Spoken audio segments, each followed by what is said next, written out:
My name is Keira. I'm the current chief engineer.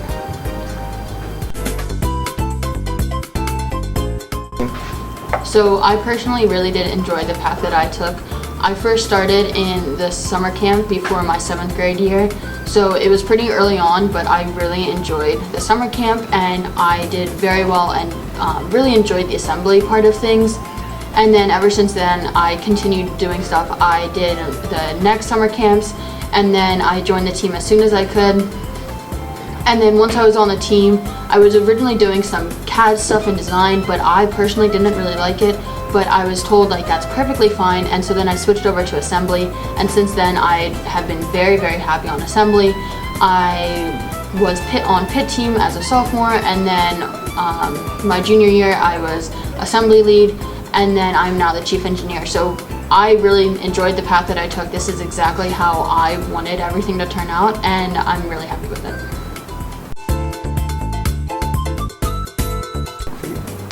So on assembly, the main things that we do is we will get parts from manufacturing, and then we will look at the CAD design and build those parts. One of the biggest things that we have to focus on is communication, so we have to know before we get the parts what the parts we're going to be getting, and then start preparing our own stuff. That way once we get the parts, it's smooth to get everything and then build it. And then we will, before the season starts, work on prototyping and helping figure out what designs work best. So as chief engineer, there's obviously much more responsibilities than just being on assembly. I have to manage all teams, all of the sub-teams on tech team. And the biggest thing that is important is really just making sure that communication is there and that everything flows smoothly. There needs to be a lot of communication between CAD and then going to manufacturing and then going to assembly. And it's important that we have proper systems in place. So it's very important for me that things run smoothly. And for chief engineer, in the beginning of each meeting, we will have a small 5-minute meeting with the sub-team leads, and that really just makes sure that everyone's on the same page. We're all aware of what other teams are doing, and that helps communication for that day. And then at the end of the meeting, everybody will write down on a whiteboard just the stuff that they got done today, and any other important stuff. That way it's all documented what's there, and anyone can look at it at any time, and communication runs smoother.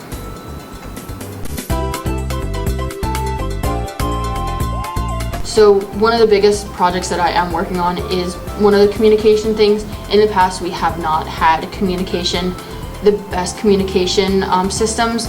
So the 5-minute meetings in the beginning of every meeting is one of the things, just to make sure everybody knows what's going on. They will listen in to everyone.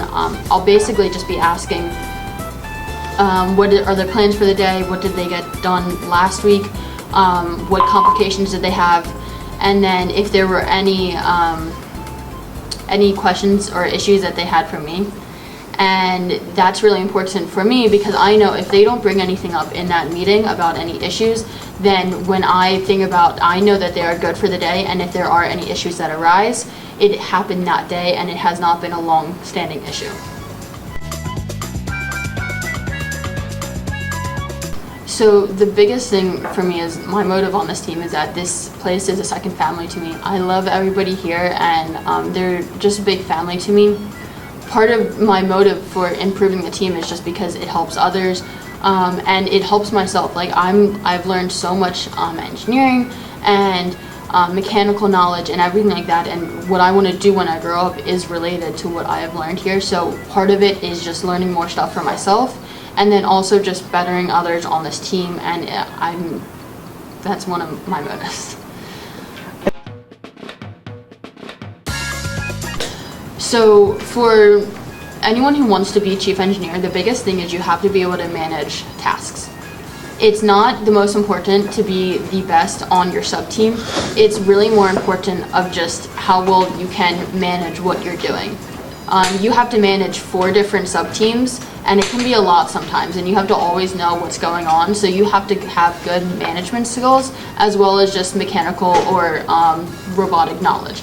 So that's one of the biggest things like I would recommend, and as a tip is just make sure you're prepared to be organized, be able to manage tasks. Delegate is one of the other important things, is you cannot take on everything yourself.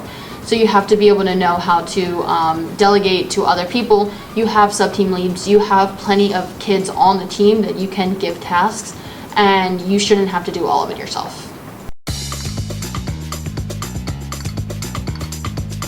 So some tips just for new members or current members is just, it's a really fun experience. It seems like it's a lot of time and commitment, and it is a lot of time, but if you enjoy it, it's not going to feel like a lot. You're going to sometimes be wishing that there was more time. So it's just kind of like almost getting past yourself in your head that it's too much time, and just enjoying it is one of the biggest tips I can give, is like, don't complain that you're here too much, because like you can not come to all of them. You want to only come to like half of the meetings, but you're not interested on like the travel team, but you just want to be here like on the team a little bit. That's perfectly fine, but like just know like whatever you want to give, you can get.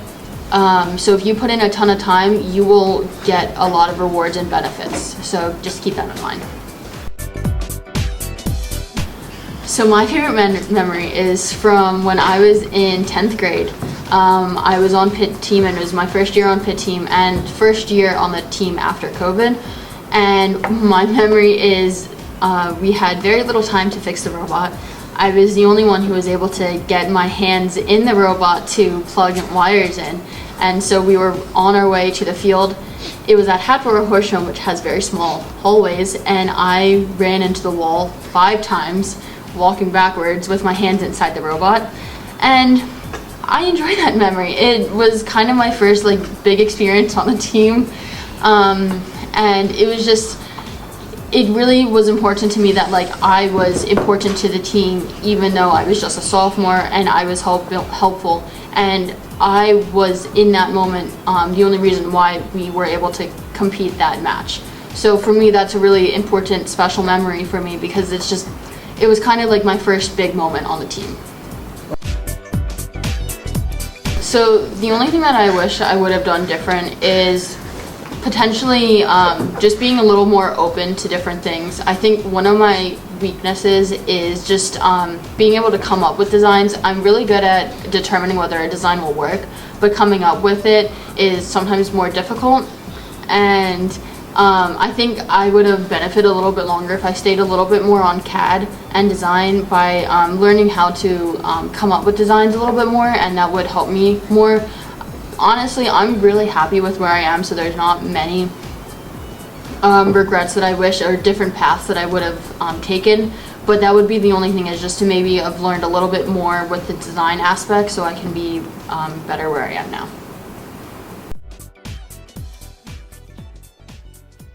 So being in my position, it's a lot of work off to the side, just making sure like you keep everything in your head. You are the person that everybody goes to, and you are the person who gets blamed if things don't go right. Even if it wasn't you, it's always you, because you are now the lead of all of tech side. So it's a lot of responsibility, and going up from assembly lead to now the lead of everything tech, it's very difficult to deal with all of the responsibility.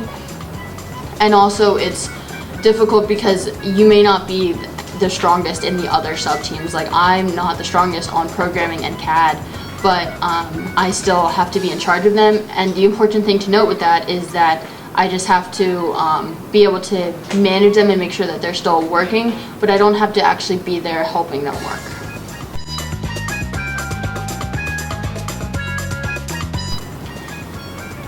So being on Team 5401 means to me is just being able to be a part of a family outside of your home. There's not many teams that you can just be a part of that's as special and really just together as this team. For sports teams, you can form really good bonds, but in the end, like, it's only a small season, and it can be difficult to actually have conversations with them and whatever, because you're just at the game playing whatever sport it is. Whereas on this team, like every meeting, we have dinner from 6 to 7, and it's a time where you can just socialize, not have to worry about anything. So being on the team to me it really just means being able to have another family that you can confide in and talk to and just be happy with.